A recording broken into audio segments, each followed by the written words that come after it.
Hello, Mark Johnson here, age 63, and I give my age because I want you to know you can be fit into your 60s, and I try to demonstrate that by taking on physical challenges that most people half my age can't do.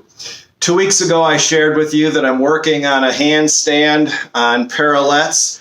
Just to give you an update, I'm making some headway.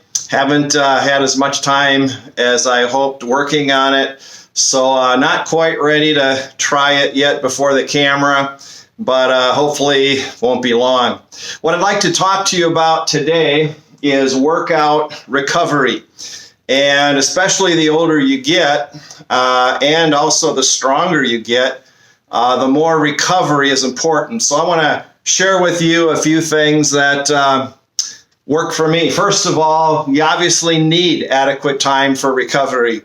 And I found out for me, if I'm working out really hard, then 2 resistance training workouts a week seems like I do best. And I'm only working out 30, 35 minutes, but I'm pushing it really hard.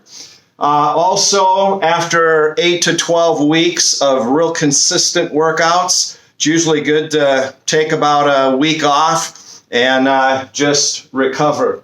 In terms of criteria, when do you need a break? I look at results. Am I slowly gaining in the number of reps I'm doing and or the amount of weight that I'm using? If not, then maybe I need a break or I need to change things up. Also motivation. Am I looking forward mostly to the workouts? If so, then I feel like I'm at a good place. If I find that, a majority of my workouts I'm kind of dreading doing, then I'm probably ready for a break. Another thing you can do is check your heart rate in the morning while you're in bed. Check your heart rate. Do that a few times before you get up. See what your resting heart rate is. And then as you check that every morning before you get up, it should stay about the same. And if it starts to go up somewhat significantly, probably means you're not recovering fully. In terms of changing your workout, I'll go 8 to 12 weeks before making changes quite often.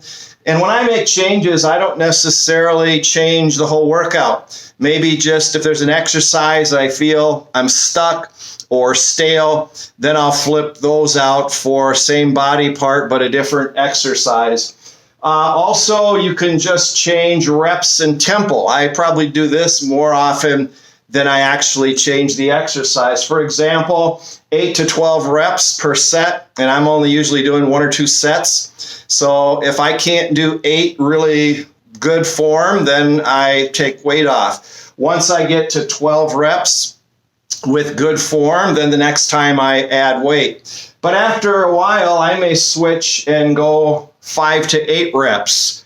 That's actually better for the strength training.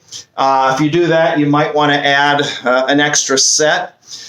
You could just alternate between those 2. And then when you do, find out when you go back to the 8 to 12, are you able to do the same amount of weight within a week or 2 or not, or more weight? And same with going to 5 to 8. So keeping track of how that works for you. You can also change up tempo. Most of the time I'm doing about 2 seconds up, 2 seconds down. But you could go for a series of 8 to 12 weeks going 5 seconds up, 5 seconds down, or even a really slow 10 seconds up, 10 seconds down. Obviously, with these 2 slower protocols, you're going to be using less weight. And typically, you're not going to do as many reps.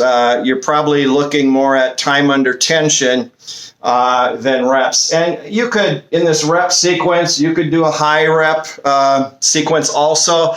I'm not really big into the high reps as much. Increasing intensity. I mentioned I work out hard.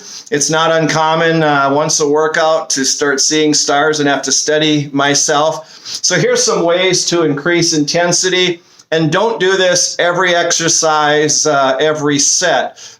Mix it up a little bit. But one way is negatives. Now, you can't do negatives with every exercise. But for example, chin-ups, once you can't do anymore, you can jump up or stand on a stool, start at the upper position, and then do a negative slowly. Dips, same thing. You could start up here and then just slowly do negatives. So after you complete your set, you can get a few extra reps in by doing negatives. Or some people will do only negatives for a while and then add extra weight. So again, not every exercise you can do negatives, but it's a good way to increase intensity. Rest pause. What that means is after you can't do anymore, you put the weight down and rest only for a few seconds, and then right away, see if you can squeeze out one or more reps. Partial reps, of course, let's say you're doing bench and you can't do anymore, go part way up and go back and forth with partial reps till you can't do anymore. Static hold, of course, say using bench again, once you can't go anymore, you could just hold it there and try to hold it as long as you can till it goes all the way down to your chest and you can't budge it.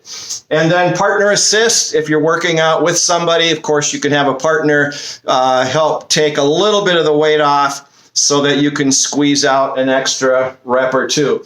Two things I'll say in closing: keep good records. It doesn't have to be complicated, but the date, how much weight, reps, sets, anything else you find relevant. That way you can kind of compare and keep track of how you're doing. And then lastly, experiment. Not everybody will respond in the same way. So I like to experiment a little bit on myself, try to find out what works for me. Well, I hope you find something there that can help you. Till next time, here's to your health, both physically and especially spiritually. See you next time.